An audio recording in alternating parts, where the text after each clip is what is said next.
With the Paternos, I've known Joe since I was 8 years old or so. My father and he were very, very good friends.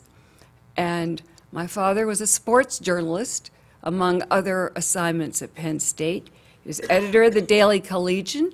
I was raised in a family that was both academic and athletic in its interests, and started attending events at Penn State when I was 4 years old. That would be concerts and other events, and as well as sports events.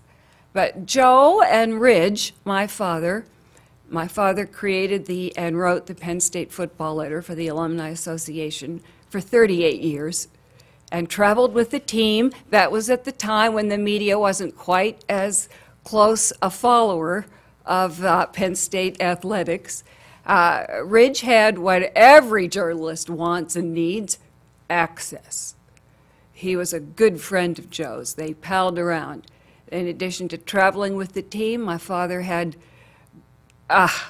Sunday mornings with Joe and Rip Engel before him and Bob Higgins before that, sitting around jawing about the game.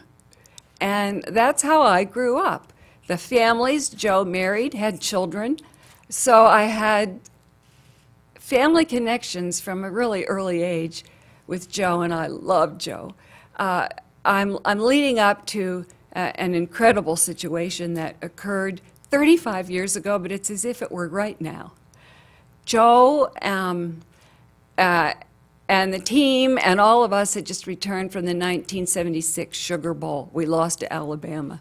5 days hence, Ridge was at Joe's house on the evening of January 6th. They were jawing again about the game and also about Ridge's book called Road to Number One. He was finishing the last part of it.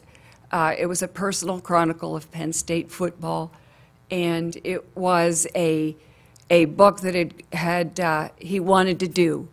And Joe was, where they were rounding out the idea of the student athlete and the whole idea of the complete package, and that Penn State athletes were first students. They were talking about that. And Ridge was saying, what are the next steps? And he had a massive coronary. And he passed out. And Joe tried to revive him on that January 6th night. And he died in his arms. And I remember when Mom got the call, I was with Mom at home. She said, the first thing she said, Daddy's in trouble.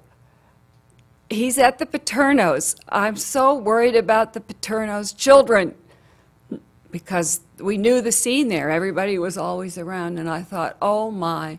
I remembered that, and I thought, that's what we were thinking on November 5, 6, 7, 8, 9.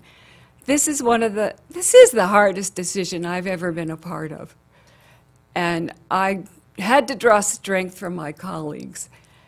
And finally, I could be a part of this, but it was so hard.